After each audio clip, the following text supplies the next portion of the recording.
අස්වැස්ම ප්‍රතිලාභී සියලුම දෙනාට මෙන්න දැන් ලැබුණු විශේෂ නිවේදනයක්. ඔබ බොහෝ දිනෙක මාර්තු මාසයේ දීමනගෙන විමසිල්ලෙන් සිටියා.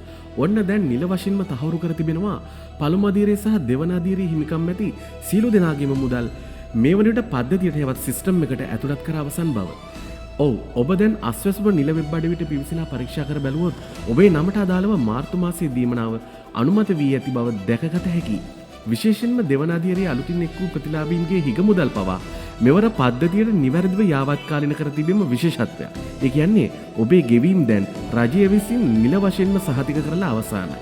දැන් වැදගත්ම ප්‍රශ්නය මේ පද්ධතියට දාපු සල්ලි අතට ගන්නේ කවදාද කියන එකයි. අපිට ලැබී ඇති තොරතුරු අනුව මෙම දීමනා බැංකු ගිණුම් වෙත මුදාහැරීමේ කටයුතු මේ වන විටත් ආරම්භ කර තිබෙනවා. ඒ අනුව ලබන මාර්තු මාස 12 වෙනිදායෙන් පසුව ඔබේ අස්වැසුම් මුදල් බැංකු ගිණුම් හරහා ලබා ගැනීමට ඔබට හැකියාව පවතිනවා. පද්ධතිය මුදල් පෙන්වන ඕනෑම අයෙකුට මාර්තු 12න් පස්සේ සිය බැංකු පොත යාවත්කාලින කර මුදල් ලබා ගත හැකියි. ඉතින් ඔබේ නමට මුදල් අනුමත වී ඇද්දයි තාමත් බැලුවේ නැත්නම් දැන්ම පද්ධතිය පරීක්ෂා කර බලන්න. ඒ වගේම මේ සුබ පණිවිඩය අනිත් අයටත් දැනගන්න ෂෙයා කරන්න. අස්වැසුම ගැන මෙවැනි සත්‍ය සහ නිවැරදි තොරතුරු එසැනින් දැනගන්න අපේ channel එක subscribe කරලා bell icon එකත් click කරලා තියාගන්න. හැමෝටම ජය වේවා.